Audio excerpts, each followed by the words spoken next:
புரட்சித் தலைவர் எம்ஜிஆர் அவர்களை பற்றி சத்யா ஸ்டுடியோ பத்மநாபன் அவர்கள் கூறியதை தற்பொழுது காண்போம்.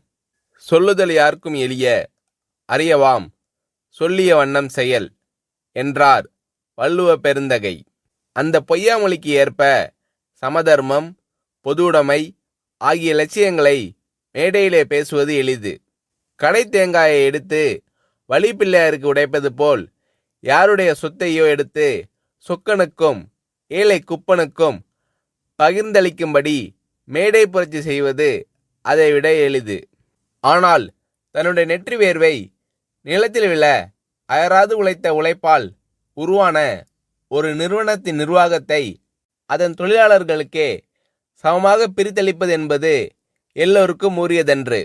அது எங்கள் வாழ்க்கை பாதையின் ஒளிவிளக்காம் புரட்சித் தலைவரை போன்ற பொன்மனச் செம்மல்களுக்கே உரிய ஒன்று. ஈத்துவக்கும் இன்பம் அறிந்த பெருந்தகையிடம் சேரும் செல்வத்தை ஊருணி நீர் நிறைந்ததற்கும் ஊர் நடுவே பழமரம் பழுத்ததற்கும் தமிழ்மறை ஒப்பிடுகிறது. அந்த முப்பாலுக்கு ஏற்ப எங்கள் இதே தெய்வம் பெற்ற லட்சங்கள் எல்லாம் ஏழை எளியோரின் ஏழ்மையை தீர்க்கும் லட்சியத்திற்காகவே பயன்படுத்தப்பட்டன. திரை உலகிலேயே வற்றாத வழங்கும் காமதேனுங்களாக கருதப்படுபவை திரையரங்கங்கள்தாம்.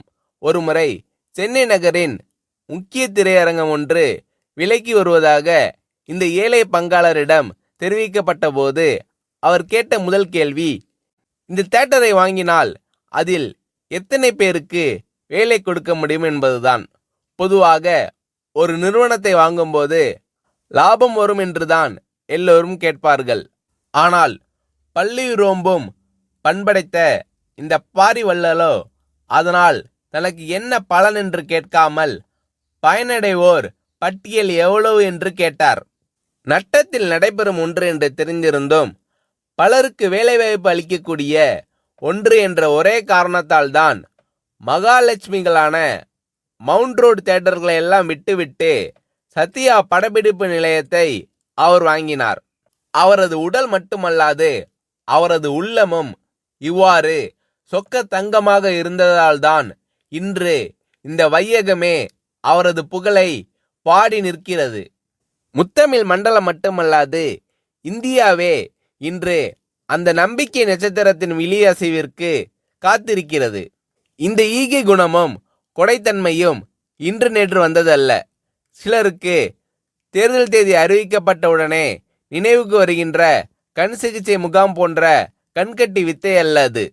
இரத்தத்தின் இரத்தமான என் உடன்பிறப்பை என்று அவர் அழைப்பது அவரது உதட்டில் இருந்து வரும் சொல்லல்ல, அது அந்த வள்ளலின் இதயத்திலிருந்து வரும் இதய கீதம். ஒருமுறை விலை மதிக்க முடியாததும் எளிதில் கிடைக்க இயலாததுமான கேமரா ஒன்றை தொழிலாளி ஒருவர் கைத்தவறி கீழே போட்டு பழுதாக்கிவிட்டார்.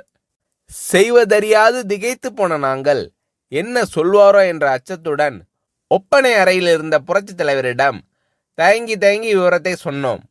ஆனால் அந்த தனிப்பிறவியோ பல லட்சம் விலை மதிப்புடைய கேமரா பழுதடைந்து விட்டதே என்று பதறவில்லை, உடைத்தவர் மீது சீரவில்லை. அதற்கு மாறாக அந்த தொழிலாளியை அழைத்து உனக்கு அடி எதுவும் படவில்லையே என்று தாயன்போடு விசாரித்தார். பயப்படாதே, ரிப்பேர் செய்து கொள்ளலாம் என்று சிரித்த முகத்தோடு தட்டி கொடுத்து அனுப்பினார். பிறகு எங்களை நோக்கி, மதுரைக்கு வயதாகிவிட்டதல்லவா, அவரை கனமான கேமராவை தூக்க சொல்லலாமா, இனி யாராவது ஒரு இளைஞனை அவருக்கு உதவியாளராக அமர்த்துங்கள் என்றார். அச்சத்தோடு அந்த அறைக்குள் நுழைந்த நாங்கள் அச்சடித்த பதுமைகளாக அதிசயத்து நின்றோம். இப்படிப்பட்ட இதய கீதங்களை 27 ஆண்டுகளுக்கு மேலாக அருகில் இருந்து சுவைக்கும் பெரும்பேறு பெற்ற சிலரில் நானும் ஒருவன். ஈரோட்டு வெண்தாடி வேந்தரின் வீட்டில் கட்டி தயிர் உண்டு வளர்ந்த செல்ல பிள்ளையான நான் அவருடைய அரசியல் வாரிசான பேரறிஞர் அண்ணாவினால் பத்மநாபா என்று அழுத்தமாக அழைக்கப்பட்டு கரிமுட்டை லாரியில் உடன் சென்றும் உடை துவைத்தும் பணிவிடை செய்த தொண்டன். இன்று அந்த இங்கர்சாலின் இதே கனியான புரட்சி தலைவரின் ராஜசபையில் நானும் ஒரு அங்கம் என்று எண்ணும்போது என் தோள்கள் அந்த தேவனின் புகழை எண்ணி எண்ணி பூரிக்கின்றன. இதழ்கள் என் தலைவனின் புகழ் பாடி பாடி துடிக்கின்றன. இமைகள் அந்த சான்றோனின் தரிசனம் கண்டு கண்டு கழிக்கின்றன. ஏனெனில் என் தலைவனின் அத்தாணி மண்டபத்திலே நித்தில குவியல்களுக்கு மதிப்பில்லை. என்றும் நிலைத்து நிற்கும் நீதிக்குதான் மதிப்பு. ஊரை அடித்து உலையில் போடும் உளுத்தர்களுக்கு அங்கு இடமில்லை. ஆனால் உண்மை உழைப்பிற்கு அந்த ராஜசபையிலேயே என்றும் ஏற்றம் உண்டு. அந்த தேவ சபையிலேயே ஓடுபோரும் உயர்போரும் ஒப்பர்தான்.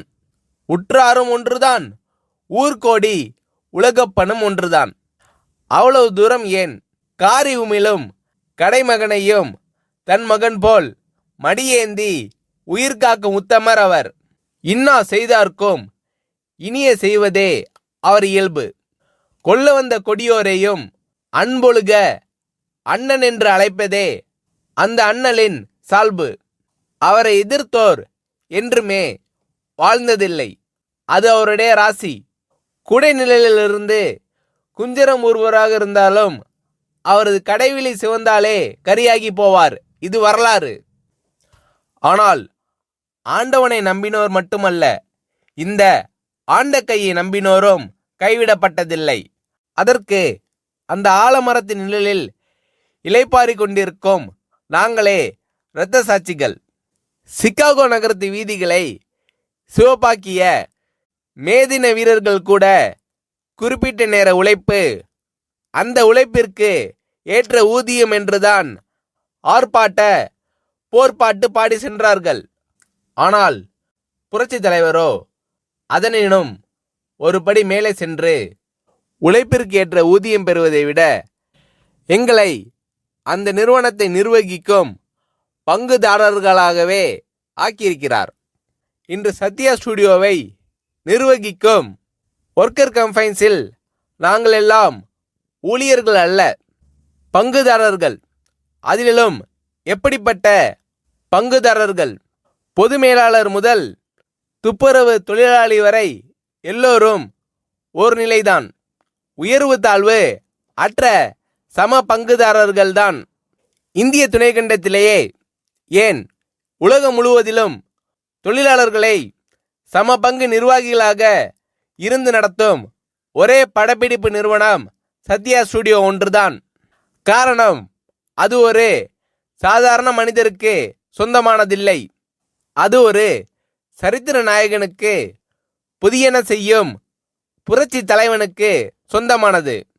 பகுத்துண்டு பல்லுயிர் ஓம்புவதை நூலோர் தொகுத்தோற்றுள் எல்லாம் தலை என்று கூறும் குரல் நெறி தெரிந்த ஒரு குமணனுடையது. அந்த குமணனுடைய காலடியில் நாங்கள் நிற்பதில் அந்த வள்ளலின் சுடரொளி எங்கள் வாழ்க்கையின் வழிகாட்டி ஆகிறது. நாங்களும் எங்கள் குடும்பத்தினரும் உண்ணும் போதும் உறங்கும் போதும் அந்த ஏந்தலை எங்கள் வாழ்க்கை பாதையின் ஒளிவிளக்காம் புரட்சி தலைவர் நீடூழி வாழ்க என்று நித்தம் நித்தம் வாழ்த்தி வணங்கி கொண்டிருக்கிறோம் என்று புரட்சி தலைவர் எம்ஜிஆர் அவர்களை பற்றி சத்யா ஸ்டுடியோ பத்மநாபன் அவர்கள் கூறுகிறார்.